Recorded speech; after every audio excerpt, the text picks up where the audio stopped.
క్లియర్‌గా చదువుకుంటూ వెళ్ళొచ్చని నాకు అనిపిస్తా ఉంది. అయితే మనకు ప్రకటన గ్రంథంలో ప్రతి అధ్యాయము చూసేటప్పుడు ఒకసారి కొన్ని ఇంపార్టెంట్ ఫస్ట్ స్లైడ్స్‌ని నేను చూపించాలని అనుకుంటా ఉంటాను. బ్రదర్ కూడా ప్రార్థన చేశారు. మూడంచెల ధన్యతని, బ్లెస్సింగ్‌ని దేవుడు మనకి ఇవ్వులాగున చదువుతము, అలాగే వినడము, గైకొనడము చేయాలని ఆహ్, ముఖ్యంగా ప్రకటన గ్రంథంలో ఉన్నటువంటి ఈ అన్ని విధాలుగా ఉన్న వాటిని మెయిన్‌లీ మనము అప్లికేషన్‌గా ఈ కథని మనం గుర్తు చేసుకుంటే ఆహ్, ఈ యొక్క 4 పదాలలో ఉండే సముద్రము, బురుజు, తేనె, తిన్నాను అన్న 4 పదాల నుండి 7 సంఘములు, 7 ముద్రలు, 7 బూరలు, 7 రూపములు, 7 తెగుళ్ళు, 7 నాశనములు, 7 నూతనములు అన్నట్లుగా ఈరోజు మనము 4వ భాగములో 7 రూపములను గురించిన 13వ అధ్యాయంలో ఉంటున్నాము. 7 సంఘాలు, 7 ముద్రలు, 7 బూరలు, 13వ అధ్యాయంలో 7వ రూపమును గురించి మనము ఈ దినం చూసుకుంటాము. అయితే ఒకసారి కాలమానం ప్రకారం చూస్తే ఈ యొక్క శ్రమల కాలము, మహాశ్రమల కాలములో మధ్యలో లేదా మహాశ్రమల కాలము సమయంలో జరుగుతుంది అని మనం చూస్తా ఉంటున్నాం.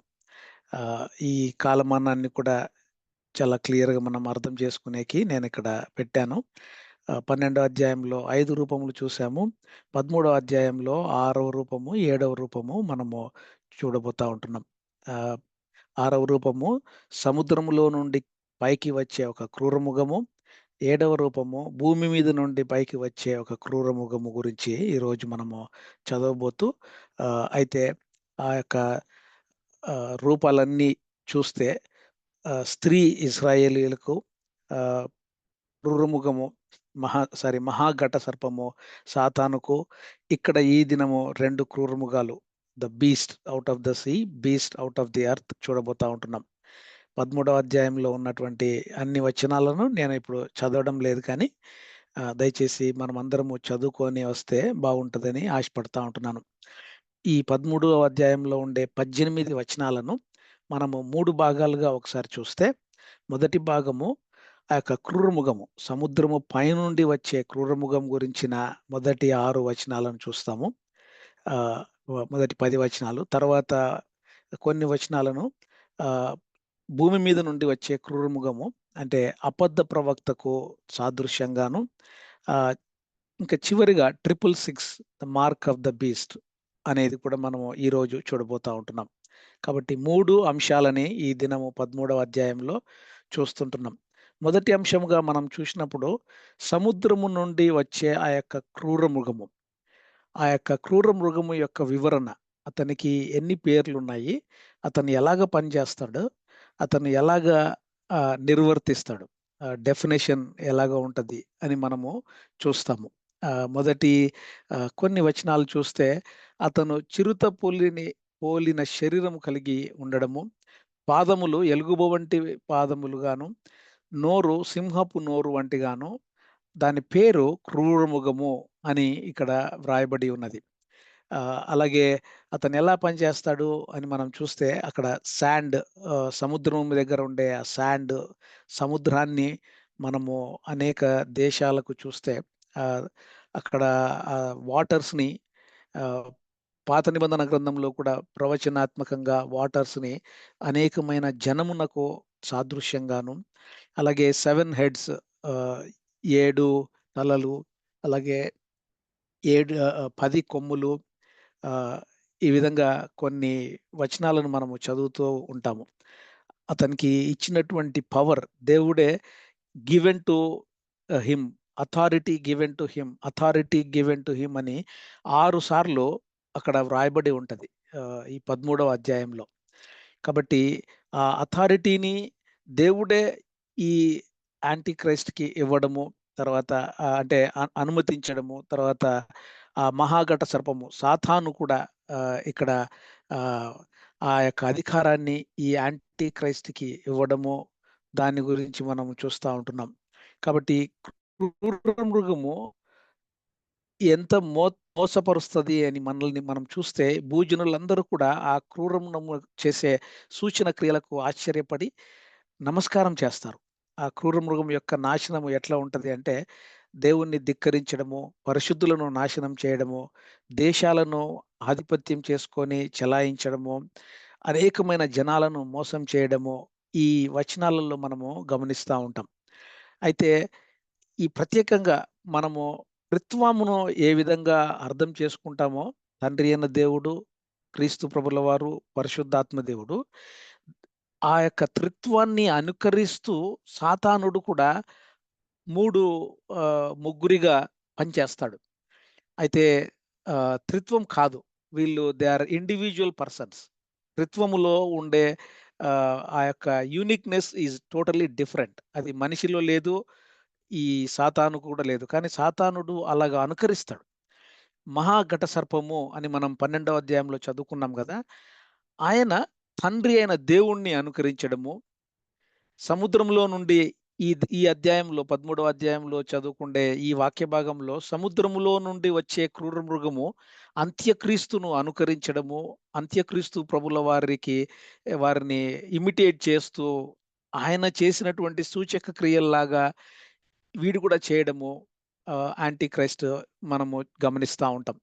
అలాగా ఫాల్స్ ప్రాఫిట్స్, అబద్ధ ప్రవక్తలు, వాళ్ళు ఏంటంటే పరిశుద్ధాత్మ దేవుడు ఇప్పుడు ఏ విధంగా అయితే ఇన్విజిబుల్ మనకు కనపడకుండా మన హృదయాలలో ఉండి పనిచేస్తున్నారో, అబద్ధ ప్రవక్త మనుషులను మోసపరచే ఒక అలాంటి ఆత్మను ఈ మనుషులలోకి మనుషులకు ఇన్‌ఫ్లూయెన్స్ చేయడము, అదంతా కూడా మనము ఇక్కడ చూస్తా ఉంటున్నాం. ఒకసారి ట్రినిటీ గురించి మనము కొన్ని మాటలను నేను ఒకసారి ఆ మెయిన్ ఫౌండేషన్‌ని ఒకసారి మీకు చూపించాలని ఈరోజు ఇష్టపడతా ఉన్నాను. చూడండి, ఆ ట్రినిటీని ఈ సాతానుడు కూడా ఏ విధంగా ఇమిటేట్ చేస్తాడు అని మనము చూస్తా ఉంటే, యాక్చువల్‌గా ట్రినిటీ మనకు ఒకే దేవుడు కానీ 3 పర్సన్స్. ఒకే దేవుడు. One being but 3 distinct persons.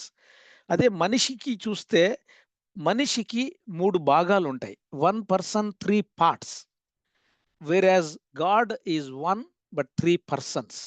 అది మనము అర్థం చేసుకోవాలి. మనిషికి 3 భాగాలు, ప్రాణాత్మ దేహములు అని మనం తెస్సలోనికయులకు 5:23లో చూసుకుంటున్నాం గదా!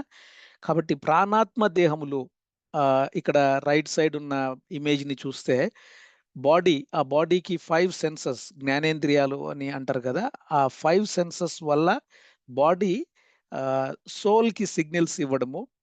అంటే ఆ soul emotions, imagination, memory, feelings, వీటన్నిటిని ఎక్సర్సైజ్ చేయడము.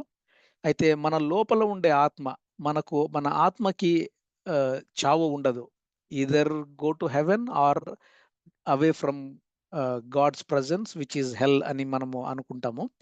కాబట్టి ఆత్మ నశింపు ఉండదు. కానీ బాడీ, సోల్ అవి అవి ఉండవు అని మనము చివర్లో గమనిస్తాం. కాబట్టి అలాగే టాబర్నాకిల్, ఆ యొక్క టాబర్నాకిల్‌ని కూడా చూస్తే దేవుని యొక్క ఆలయము కూడా 3, 3 పార్ట్స్‌గా ఉండడము. బాడీ, సోల్, స్పిరిట్ ఎలాగుందో outer court, holy place, most holy place, పరిశుద్ధ స్థలము, అతి పరిశుద్ధ స్థలము అని మనం చదువుకుంటూ ఉంటాం కదా! కానీ మెయిన్ మనము విశ్వాసులముగా మనము ఈ మైండ్, ఎమోషన్స్, సెల్ఫ్ విల్‌లో పెరగకూడదు. ఇది మనము ఈరోజు అభ్యాసంగా చూసుకోవాలి. ఆత్మదేవుడు, పరిశుద్ధాత్మ దేవుడు మనలో ఉండి మనకు ఏదైతే చెప్తారో దాన్ని మనము చేసుకుంటూ పోవలసిన వారముగా, అటువంటి నిజమైన విశ్వాసులముగా, దేవుణ్ణి అంటిపెట్టుకొని బ్రతికే విశ్వాసులముగా మనం పెరగాలని చెప్పి దేవుడు కోరుకుంటూ ఉంటాడు. అయితే మనం ఏ విధంగా జీవిస్తున్నాము అని మనము పరీక్ష చేసుకుంటూ ఉండాలి. ట్రినిటీ గురించిన కొన్ని స్లైడ్స్‌ని నేను ఇక్కడ ఉంచాను. దయచేసి మీరు నిదానంగా డీప్ డైవ్ చేయొచ్చు. నేను వాటిని ఎక్స్‌ప్లెయిన్ చేయడం లేదు. ఇది కూడా చాలా important slide. One God 3 persons, they are coexistent, coequal, coeternal. అయితే వీరు ఒకే చోట ఆహ్, ఆహ్, లేదా పలు రకాల చోట్ల దేవుడు ఉంటారు. మనమైతే స్థానభ్రంశం అని అంటే ఒకే స్థానంలో ఉండగలుగుతాం. కానీ దేవుడు ఒకే సమయంలో ఎన్ని చోట్లైనా ఉండగలిగే ఆ యూనిక్‌నెస్ దేవునికి ఉంది.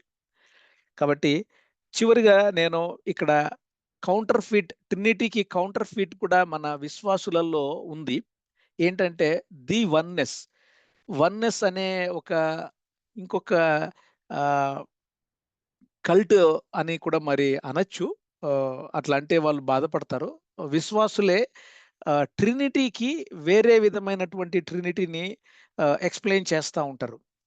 అది నేను మీకు ఇక్కడ చూపించాలన్న ఉద్దేశ్యంతో నేను ఈ ట్రినిటీ స్లైడ్స్ తెచ్చాను.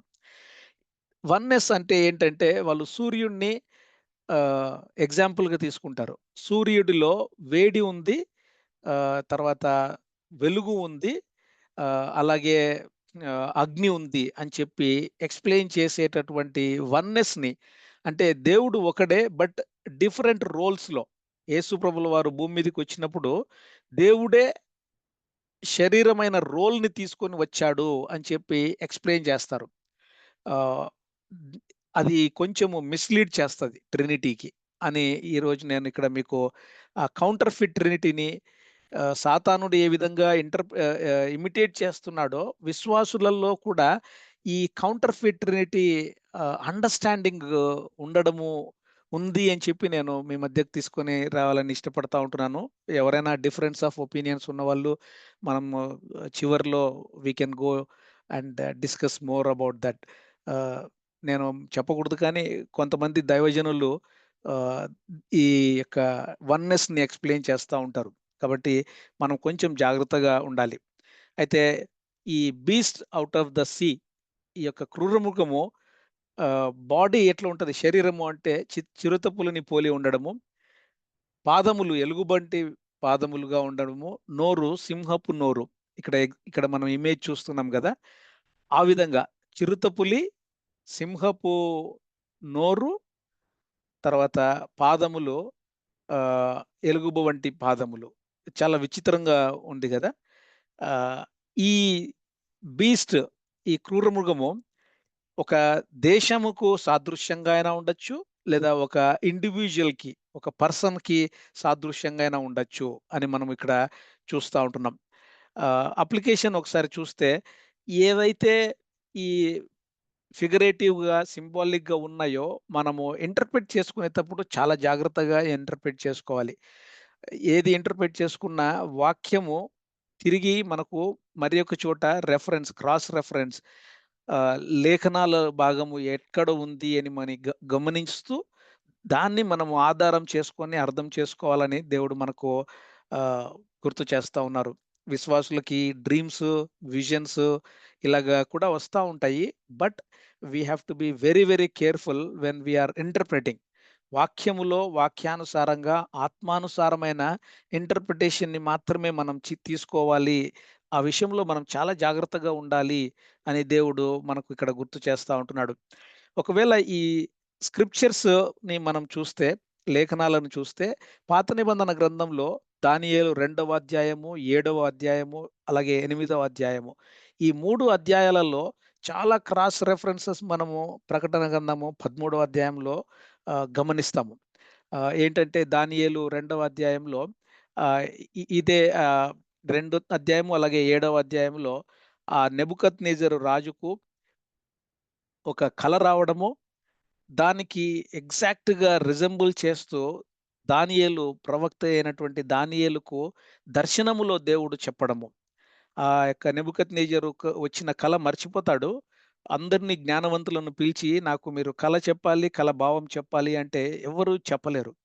అప్పుడు దానియేలుకు అది వార్త వినపడినప్పుడు దానియేలు కొంచెం సమయం తీసుకొని దేవుని దగ్గర ప్రార్థన చేసి, ఆ యొక్క దర్శనములో నెబుకద్నెజర్ గారి యొక్క కలను దేవుడు దానియేలుకు విశదీపరచడము, అక్కడ 7 హెడ్స్, 7 కింగ్స్ గాను, 7 కింగ్‌డమ్స్, 7 మౌంటైన్స్, 7 హిల్స్, 7 ఎంపైర్స్ అని జెప్పి ఇక్కడ మనము ఈ 13వ అధ్యాయంలో గమనిస్తా ఉంటున్నాం. ఆ యొక్క 7 కింగ్స్ ఎవరు అంటే ఈజిప్టు. దానియేలు ఆ నెబుకద్నెజరుకు ఆహ్, ఈ కల భావాన్ని చాలా క్లియర్‌గా చెప్తాడు. దేవా బంగారు తల అంటే మీ యొక్క దానికి సాదృశ్యము మీరు అని చెప్తాడు ఆ ప్రతిమ.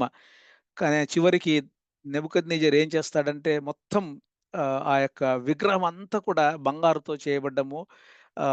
అక్కడ నమస్కరించమని అందరిని అడగడము. ఇలాగ మనం దానియేలు గ్రంథంలో చదువుకుంటా వచ్చాం. కాబట్టి ఆ 7 కింగ్స్ ఎవరు? 7 కింగ్డమ్స్ ఎవరు? అని మనం చూసినప్పుడు ఐగుప్తు, సిరియా ఇలాగా మనము చూస్తూ వస్తా ఉంటున్నాం. వారి యొక్క కింగ్డమ్స్ బబులోను, ఫారసీ, గ్రీకు, రోము, అలాగే యూరోప్‌లో ఉన్నటువంటి వాటన్నిటికి సాదృశ్యంగా మనం చూస్తా వస్తుంటున్నాం. రెండవ దానియేలు రెండవ అధ్యాయంలో ఉన్నటువంటి కొన్ని నేను వచనాలను మీకు చూపిస్తా ఉంటున్నాను. మేలిమి బంగారుమయమైనదియు, దాని రొమ్మును, భుజములను వెండివియు, దాని ఉదరము, తొడలును ఇత్తడివియు అన్నటువంటి ఆ యొక్క విగ్రహమును దానియేలు ఇక్కడ ఎక్స్‌ప్లెయిన్ చేస్తా ఉండడము మనము చూస్తా ఉంటున్నాం.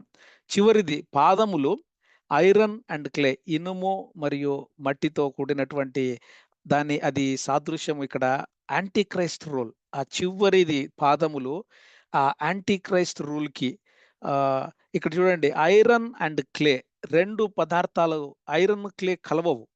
కానీ అవి 2 పదార్థాలు కలిసినటువంటి పాదములు అని చెప్పి దానియేలు ఇక్కడ నెబుకద్నెజరుకు ఆ యొక్క కలను వివరించడం జరుగుతా ఉంది. ఐరన్ అండ్ క్లే అంటే ఇక్కడ మనము యూదులు అలాగే జెంటైల్స్, యూదేతరులు, ఆహ్, యూదులు కానివారు అని మనము సాదృశ్యంగా గూడా చూసుకోవచ్చు. అలాగే ఫ్లెష్ ప్లస్ టెక్నాలజీ, శరీరము, టెక్నాలజీ. ఇదే 13వ అధ్యాయంలో చివరికి వచ్చినప్పుడు మన యొక్క బాడీలోకి మనుషుల బాడీలోకి టెక్నాలజీని ఏ విధంగా ఇంబైట్ చేస్తారో కూడా వ్రాసి ఉంది. కాబట్టి దానియేలు గ్రంథములో ఉన్నటువంటి ఆ యొక్క ప్రవచనము ప్రకటన 13వ అధ్యాయములో ఏ విధంగా ఆహ్, మనకు ప్రవచనాత్మకంగా ఉండే దాన్ని ప్రత్యక్షపరచడము ఇక్కడ చూస్తా ఉంటున్నాం. కాబట్టి ఈ టెక్నోక్రసీ అంటే మైండ్ అంటే మన యొక్క మనుషుల మెదడును కూడా డౌన్‌లోడ్ చేసి దాన్ని కంట్రోల్ చేసి లెట్ అస్ లివ్ ఫరెవర్ అనేటటువంటి టెక్నాలజీని కూడా ఈ మధ్య తీసుకొని వస్తున్నట్లుగా కూడా మనము చూస్తా ఉంటున్నాం. ఇక్కడ కాలిఫోర్నియాలో మేముంటున్న సిటీలో ఆహ్, ఇక్కడ వెరీ చిప్ అనే ఒక కంపెనీ కూడా ఉంది. ఆ కంపెనీ వాళ్ళు అట్‌లీస్ట్ ఒక 5 కంపెనీస్ వాళ్ళు ఆ చిప్స్‌ని తయారు చేయడము, ఇది సిలికాన్ వ్యాలీ అంటారు గదా! సో, ఆ చిప్స్‌ని తయారు చేసే కంపెనీస్ ఇక్కడ చాలా ఫేమస్. ఆహ్, కాబట్టి ఆహ్, ఈ దానియేలు 7వ అధ్యాయంలో కూడా అనేక మాటల్ని మనము ఇక్కడ చూస్తా ఉంటున్నాం. ఇక్కడ ఆ పక్షిరాజు రెక్కల వంటివి అని ఇక్కడ ఆ జంతువును పోలినటువంటి ఆ యొక్క విగ్రహాన్ని గురించినటువంటి మాటల్ని మనము ఇక్కడ చూస్తా ఉంటున్నాం. ఒకసారి చూస్తే ఆహ్, 10 మంది రాజులు, తర్వాత 11వ రాజు యాడ్ అవ్వడము. ఆ 11వ రాజు ఎవరు అంటే anti Christ. Anti Christ add అవ్వడము. మొత్తము అప్పుడు 11 మందిలో ముగ్గురిని తీసివేయడము. ఇలాగా ఈ జీ7, జీ8, జీ10 అని మనం చూస్తా ఉంటున్నాం గదా! ఈ మోడర్న్ డేస్‌లో చూస్తే ఆహ్, అంటే మోడర్న్ డేస్‌కి రాకముందు ఈ వీరందరినీ ఆహ్, చక్రవర్తులు, రాజులు పరిపాలించినారు మానవ జాతిని. అలాగే యుఎన్ఓ 10 దేశాలు కలిగినటువంటి ఐక్యరాజ్య సమితి, యునైటెడ్ నేషన్స్ అని మనం చూస్తా ఉంటున్నాం గదా! కాబట్టి ఈ 10 మంది ఇలాగా ఒక గుమికూడినటువంటి రాజ్యాలను వాళ్ళందరికీ ఒకరు లీడర్‌గా ఉండడము. ఆహ్, అట్లా మనము రోమాలో కూడా చూస్తే రోమీయులకు ఆ పోప్స్ ఉంటారు గదా! ఆ 10 మంది పోప్స్ కూడా ఆహ్, సాదృశ్యంగా ఉంది అని కూడా మనము ఆహ్, వారు ప్రజలు కొంతమంది స్కాలర్స్ ఇలాగ ఎక్స్‌ప్లెయిన్ చేయడము. ఆ 10 కింగ్డమ్స్ ఆ రోమ్‌లో ఉంటూ ఆ యొక్క రోమియోలు ఆ యొక్క 10 కింగ్డమ్స్‌గా ఎట్లా డివైడ్ చేసి వాళ్ళందరినీ పరిపాలిస్తారు అనే అది కూడా. ఒకసారి మనం చూస్తే ఆహ్, బ్రిటన్, అలాగే అమెరికా, రష్యా వారి యొక్క సిం సింబల్స్‌ని, వారి యొక్క ఎంబ్లమ్స్‌ని మనం ఒకసారి గమనిస్తే అలాంటి ఆహ్, యు సింహము, గుర్రము, ఎలుగుబంటి, తర్వాత ఈగిల్, గద్ద, ఆహ్, ఇటువంటి గుర్తుల్ని వాళ్ళు కలిగి ఉంటారు. కాబట్టి వీరే ఈగిల్ కూడా చాలా మంది కలిగి ఉన్నారు. ఈవెన్ అమెరికన్ సింబల్‌లో కూడా మనము ఈగిల్‌ని చూస్తాం.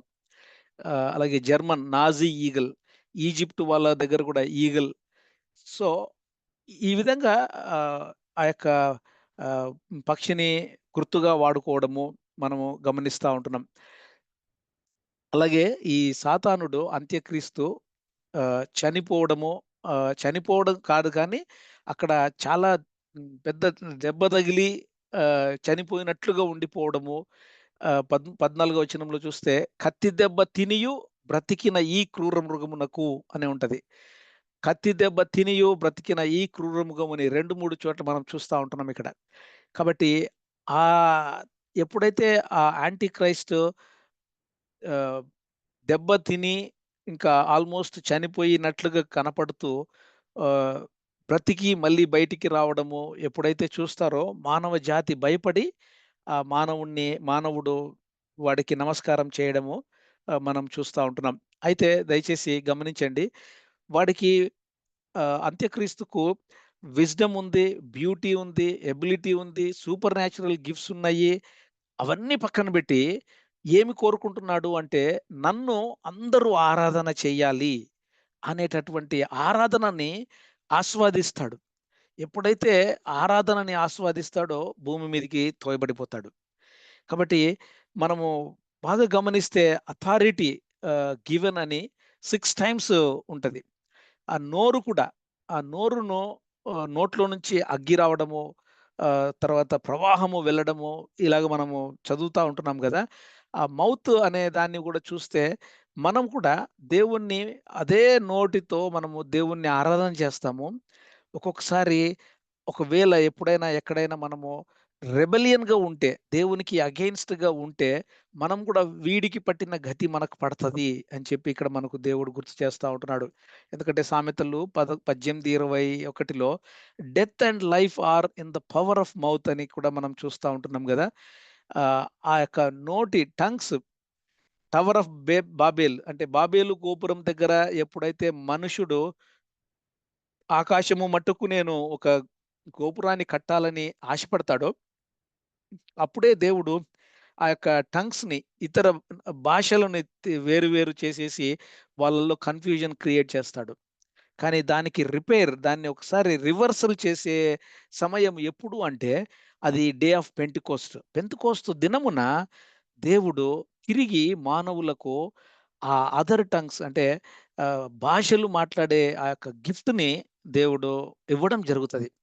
కాబట్టి ఆహ్, నిమిషం మాత్రమే కోపము ఒకవేళ మన మీద చూపించినప్పటికీ దేవుడు తన యొక్క కృపా కాలములో ఎంత కృపను మన పైట్ల విస్తరించాడు అని మనం చూస్తే మనకు మత్తయి 4వ సువార్తలో కూడా గుర్తొస్తది గదా! యేసు ప్రభుల వారు అంటారు. ఆహ్, ఆ సాతానుడు యేసు ప్రభుల వారిని అంటే అక్కడికెళ్ళి "నువ్వు నాకు సాగిలపడి నమస్కారం చేస్తే నేను ఇదంతా నీకిస్తాను" అని చెప్పి ఈవెన్ యేసు ప్రభువు దగ్గర కూడా ఎక్స్‌పెక్ట్ చేస్తాడు. నాకు నమస్కారం చెయ్యి అని. అటువంటి ఆ స్పిరిట్ ఒకవేళ మనలో ఏమైనా ఉందా?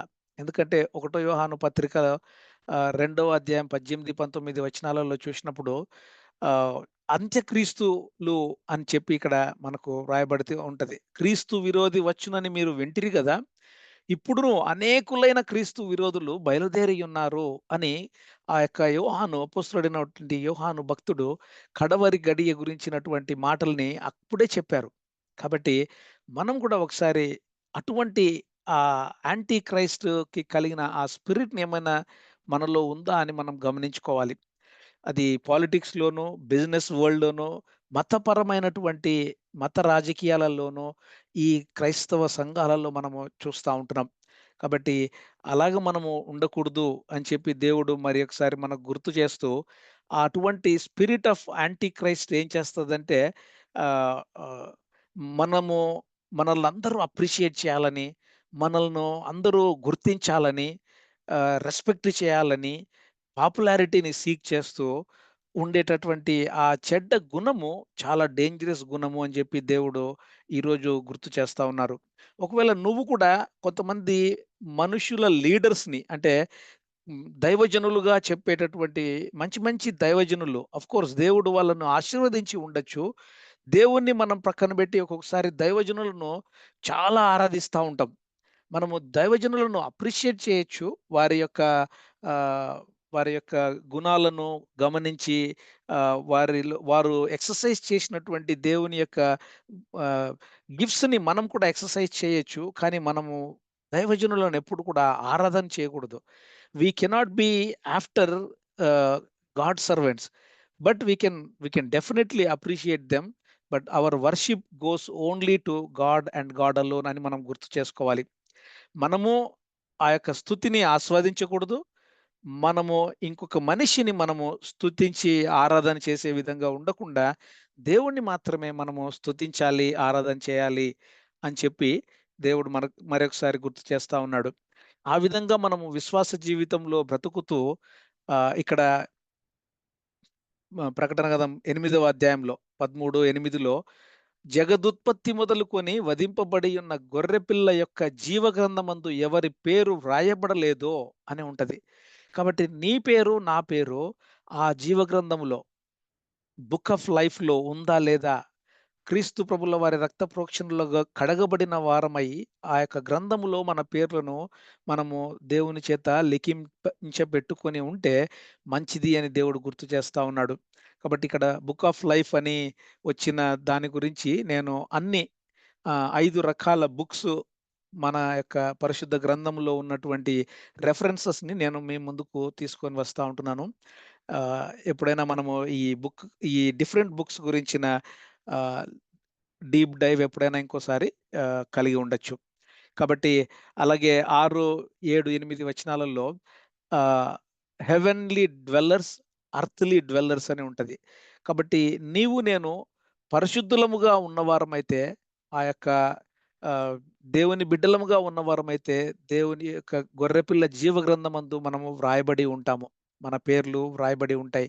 లేదంటే మనము ఆ యొక్క ఆహ్, మృగానికి అంటే ఈ మృగము మహాశ్రమల కాలంలో వస్తాడు. ఇప్పుడే రాకపోయుండొచ్చు. కానీ సాదృశ్యంగా ఆ మృగమునకు పోలినటువంటి గుణగణాలు కలిగినటువంటి కొన్ని చిన్న చిన్న మృగాలు ఆల్రెడీ ఉన్నాయి. వాటిని మనము నెక్స్ట్ స్లైడ్స్‌లో చూస్తాము. ఆ విధంగా ప్రకటన 13, 10లో ఆహ్, కొన్ని వచనాలను మనం చూసినప్పుడు ఆహ్, ఇక్కడ సోర్డ్ అంటే సోర్డ్ అనేది లిటరల్‌గాను, సింబాలిక్‌గాను చూసుకుంటే నోటిని ఒక నోటి నుండి ఏ ఆశీర్వచనము, శాపవచనము ఏ విధంగా వస్తదో అట్లా రానించుకోకుండా మనము జాగ్రత్తగా ఉండాలి అని చెప్పి దేవుడు అలాగే మీరు నా నిమిత్తము మనుషుల చేత ద్వేషింపబడుదురు. అయినప్పటికీ మీరు ఏమి భయపడొద్దండి అని చెప్పి దేవుడు మనకిస్తున్న ప్రామిస్‌ని కూడా మనం గుర్తు చేసుకోవాలి. మన తల వెంట్రుకలలో ఒక్కటి కూడా నశింపదు అని ఇస్తున్న దేవుని యొక్క ఆహ్, వాగ్దానాన్ని మనము గుర్తు చేసుకోవాలి. ఇంతవరకు మనం చూసింది ఆ యొక్క క్రూర మృగము, సముద్రము నుండి వచ్చేటటువంటి క్రూర మృగమునకు గురించిన మాటల్ని మనం చూసాము. రెండవదిగా ఆహ్, భూమి మీద నుండి వచ్చే ఆ యొక్క క్రూర మృగమునకు రెండవ భాగముగా మనం చూస్తే, ఆ క్రూర మృగం యొక్క స్వరూపము ఎట్లా ఉంటది అంటే, భూమి నుండి వస్తున్నది. 2 కొమ్ములు, గొర్రెపిల్లలాగా, లాంబ్‌లాగా, ఘటసర్పములాగా మారడము, మాట్లాడడము జరుగుతది. ఆ యొక్క క్రూర మృగమునకు అధికారము ఈ మహాఘట సర్పము ఇవ్వడము, అతను అపవాది చేత అధికారము పొంది అంత్యక్రీస్తు అధికారముతో పనిచేయడము జరుగుతది.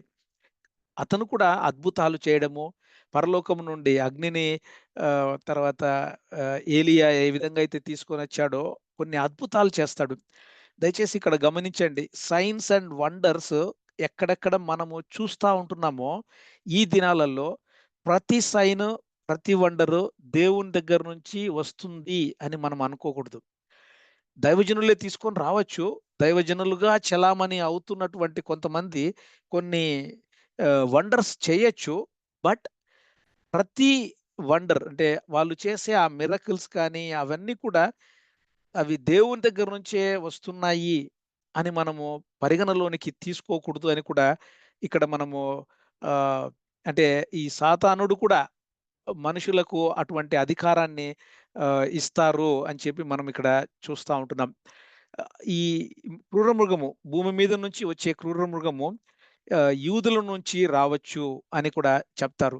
ఆ యొక్క జూయిష్ లీడర్ గాను, తర్వాత ఫాల్స్ క్రైస్ట్, అంత్యక్రీస్తు గాను, ల్యాంబ్ కమ్ డ్రాగన్. ఇక్కడ చూడండి, ల్యాంబ్ అంటే ఆహ్, ఆ యొక్క ల్యాంబ్ కమ్ డ్రాగన్ అని ఇక్కడ మనం చూస్తా ఉంటున్నాం. ఒకవేళ క్రిస్టెండమ్‌లో చూస్తే బిషప్స్ కొంతమంది ఆ పాలిటిక్స్‌లోకి వెళ్ళడము, పాలిటిక్స్‌ని కూడా మేనేజ్ చేయడము. కొన్ని కొన్ని సంఘాలలో అయితే పాలిటిక్స్, ఇదివరకు పాలిటిక్స్ చర్చిలలో ఉండేటివి కాదు. కానీ ఇప్పుడు పాలిటిక్స్ చర్చ్‌లోకి ఎంటర్ అయ్యాయి. అట్లనే చర్చిలో ఉండేటటువంటి కొంతమంది దైవజనులు కూడా పాలిటిక్స్‌లోకి పోవడము, ఇవి 2 మిక్స్ అయిపోతా ఉన్నాయి. చర్చెస్‌లో, సంఘాలలో ఉండే ప్రజలు మతపరమైనటువంటి మతాన్ని వాళ్ళు రూల్ చేస్తూ పాలిటిక్స్‌లో కూడా ఉండడము. ఈ విధంగా ఆహ్, ఇది 3:30 సంవత్సరాలు మహాశ్రమల కాలంలో ఇంకా చాలా గంభీరంగా, ఘోరంగా జరుగుతాయి. కాబట్టి అవన్నీ కూడా మనము ఇక్కడ చూస్తా ఉంటున్నాం. ఎందుకంటే ఆహ్, 2 తిమోతి 3:8లో కూడా చూస్తున్నాం గదా! జానస్ అండ్ జాంబ్రెస్, యన్నే అండ్ యంబ్రే అనే ఇద్దరు మోషేను ఎదిరించినట్టుగాను, వీరు చెడు మనస్సు కలిగి విశ్వాస విషయంలో భ్రష్టులై సత్యమును ఎదిరించి వారుగాను. అలాగే పాత నిబంధన గ్రంథంలో చూస్తే కూడా ఫరో దగ్గర ఉండే కొంతమంది మెజిషియన్స్. ఫరో యాంటీ క్రైస్ట్‌కి సాదృశ్యంగాను, ఆ మెజిషియన్స్ ఫాల్స్ ప్రాఫిట్స్‌కి సాదృశ్యంగాను కూడా మనము ఇక్కడ గమనిస్తా ఉండొచ్చు. ఆహ్, ఈ విధంగా మనము చూస్తే ఈ మహాశ్రమల కాలము మొదటిలో ఏమవుతది అంటే, ఆ టెంపుల్‌లోకి ఈ అంత్యక్రీస్తు ఎంటర్ కావడము, అక్కడ వాడు ఆ ఆరాధనను స్వీకరించే విధంగా ఆ టెంపుల్‌లో ఉండే అతి పరిశుద్ధల స్థలంలోకి వెళ్ళి అక్కడ నిలబడ్డము, ఇలాంటివన్నీ జరుగుతాయి. యాక్చువల్‌గా అయితే ఇవి పాత నిబంధన అంటే కాలంలో ఆల్రెడీ జరిగాయి. ఆహ్, ఈయన పేరు యాంటియోకస్ ఎపిఫానెస్ అని అంటారు. ఆయన సిరియా రాజు. ఆయనేం చేశాడంటే, ఈ ఈ ఇశ్రాయేలీయుల ఉండేటటువంటి ఆ టెంపుల్‌ని ఆక్రమించి, అక్కడికెళ్ళి అక్కడ కొన్ని దినాలు సాక్రిఫైస్ జరగకుండా ఆపేస్తాడు. ఈ మ్యాప్‌లో నేను చాలా డీటెయిల్డ్‌గా వర్సెస్ కూడా ఉంచాను. టైమ్‌లైన్స్ ప్రకారం కూడా. అక్కడ ఆపేసి, ఈ పందిని తీసుకెళ్ళి అక్కడ వధించడము, సాక్రిఫైస్ చేయడము, ఇలాంటివన్నీ చేస్తాడు. కాబట్టి ఇది ఆల్రెడీ జరిగింది. కానీ ప్రతి ప్రవచనం కూడా మనకు ఫుల్‌ఫిల్లింగ్ అని కూడా మనం చూడొచ్చు. ఇదివరకు 11 అధ్యాయంలో కూడా మనము గమనించాం గదా! ఆ డబుల్ ఫుల్‌ఫిల్లింగ్ అంటే ఒకసారి ఆల్రెడీ జరిగిపోయింది, తిరిగి జరగనై ఉంటుంది. ఆ విధంగా మనము ఈ యొక్క ప్రవచనాన్ని మనము అర్థం చేసుకోవాలి. దానియేలు 11:32లో ఉంటది గదా! దీన్ని మనము అప్లికేషన్‌గా చూడాలి. ఏదంటే, తమ దేవునిని ఎరుగువారు బలము కలిగి గొప్ప కార్యములు చేస్తారు అని ఉందిక్కడ. కాబట్టి నిజంగా నీవు నేను మన నిజమైన దేవుణ్ణి ఎరిగిన వారమైతే, మనము ఆ గొప్ప కార్యాలు చేస్తున్నామా అని మనము దేవుడు మనకి ఇక్కడ గుర్తు చేస్తా ఉంటున్నాడు. కాబట్టి ఇక్కడ ఆ యొక్క ప్రతిమకు నమస్కారము చేయడము అని 15వ వచనంలో ఉంటది గదా! ఆ ప్రతిమ అంటే ఏంటి అంటే, ఇయాల రేపు చూస్తే ఫోన్ ఉంది గదా! ఫోన్‌నే మనకు ఒక ఇమేజ్ లాగా, ఒక ప్రతిమలాగా చూస్తే, మనము చాలా మో మోస్తాదు సమయమంతా గూడా మనము ఫోన్ ముందరే ఉంటాం. ఫోన్‌లో ఉండే ఆ సోషల్ మీడియాలో అన్ని యాప్స్‌ని గెలుకుతూ, చూసుకుంటూ, ప్రతీది కూడా అరచేతిలో స్వర్గము అని పాత మన స్వర ఆహ్, మన పూర్వపు మన పెద్దలు చెప్పారు గదా! అట్లా చూస్తే అది నిజంగా ఇక్కడ ఆ ఫోను ఒక ప్రతిమ. ఆ ప్రతిమకు మనము నమస్కారం చేస్తా ఉన్నామేమో! అది మనం గమనించుకోవాలి. ఆహ్, ఎప్పుడు మనము ఫోన్‌తో ఉంటూ స్లోగా మనము ఆ ఫోన్‌నే ఆరాధన చేస్తూ, ఇంకా ఫోన్ కోసమే, ఫోన్ లేకపోతే మనము తర్వాత మన కిడ్స్ వీళ్ళ ఉండే ఆ బిహేవియర్‌ని మనం ఒకసారి గమనించి, దేవుని సహాయం తీసుకొని మనము ఆ ప్రతిమకు నమస్కారము చేసే వారంగా ఉండకుండా మనము ఉండాలని చెప్పి దేవుడు గుర్తు చేస్తూ, చివరి 2 వచనాలలో ఇక్కడ 666 గురించిన కొన్ని మాటల్ని ఇక్కడ మనము చూస్తూ దీన్ని ముగించాలని నేను ఇష్టపడతా ఉంటున్నాను. కాబట్టి మృగము యొక్క ముద్ర 666 666 అని లాస్ట్ 2 వచనాలలో మనం చూస్తా ఉంటున్నాం. ఆ యొక్క ముద్రకు యొక్క గుర్తింపు, ముద్ర యొక్క పరిధి, ముద్ర పరిస్థితి, ముద్ర మూలము. ఈ 666 ఎలాగ వస్తది? ఏంటి?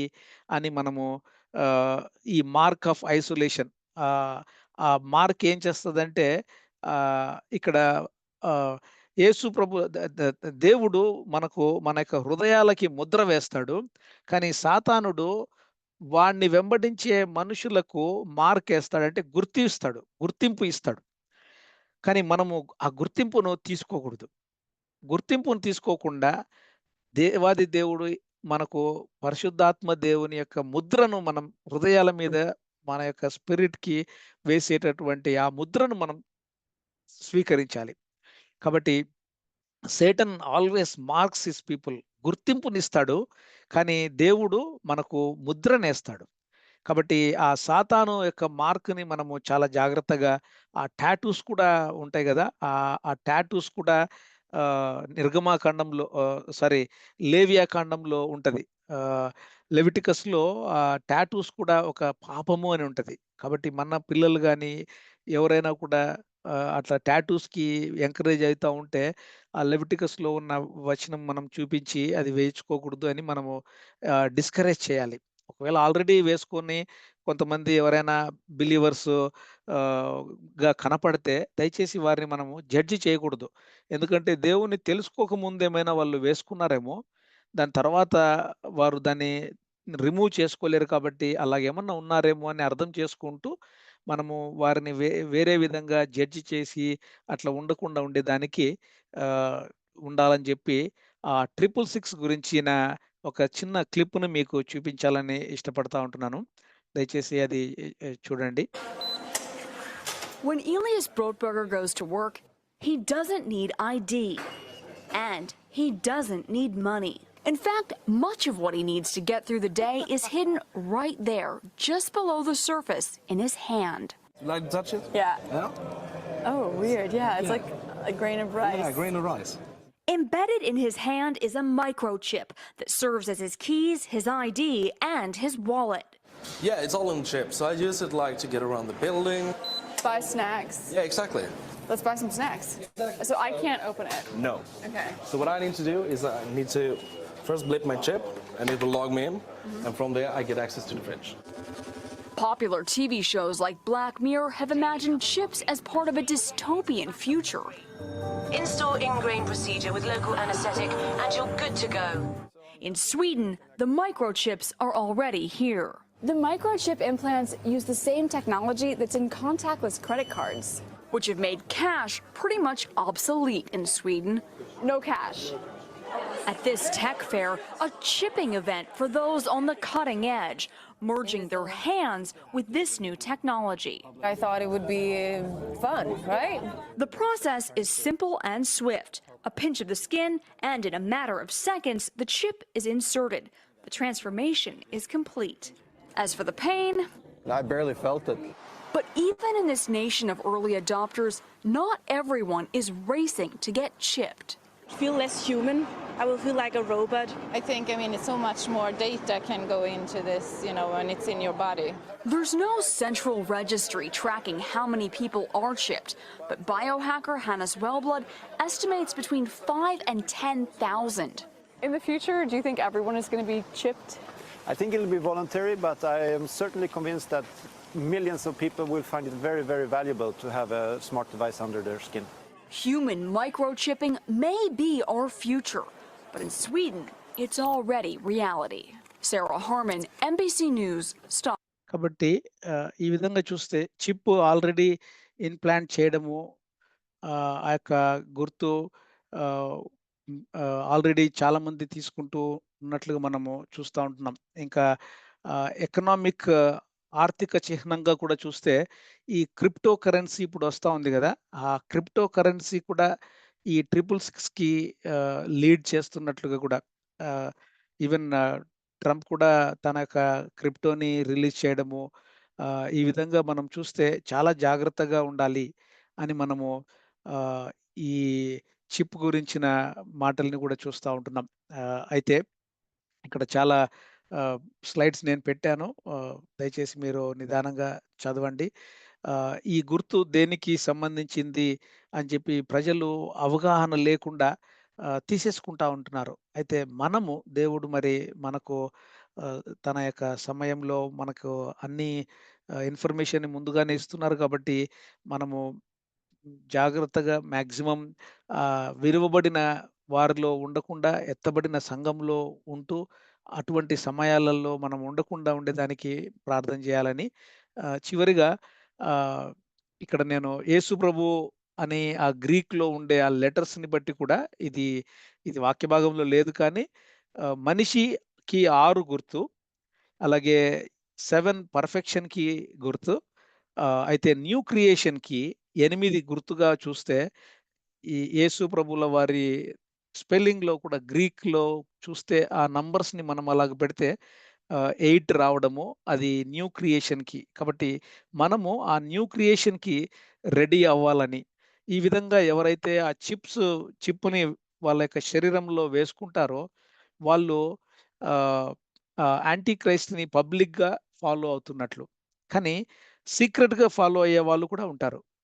ఆ సీక్రెట్‌గా ఫాలో అయ్యేవాళ్ళు వారు ఆ రైట్ హ్యాండ్‌లో ఆ చిప్‌ని వేసుకోవడము, తర్వాత కాంప్రమైజ్ అయ్యేటటువంటి ఆహ్, ని అంటే క్రిస్టియన్స్‌కి కూడా అలాగా వేసుకుంటారు అని చెప్పి మనం ఇక్కడ గమనిస్తా ఉంటున్నాం. కాబట్టి దయచేసి మనము ఆ దినాలలో ఉండకుండా ఎత్తబడే విధంగా ఉండాలని చెప్పి దేవుడు మనకు ఇచ్చిన రక్షణని మనము భయముతోనూ, వణుకుతోనూ కొనసాగిస్తూ ఉండాలని ఇక్కడ నేను ముగిస్తూ చిన్న ప్రార్థన చేయాలని ఇష్టపడతా ఉంటున్నానండి.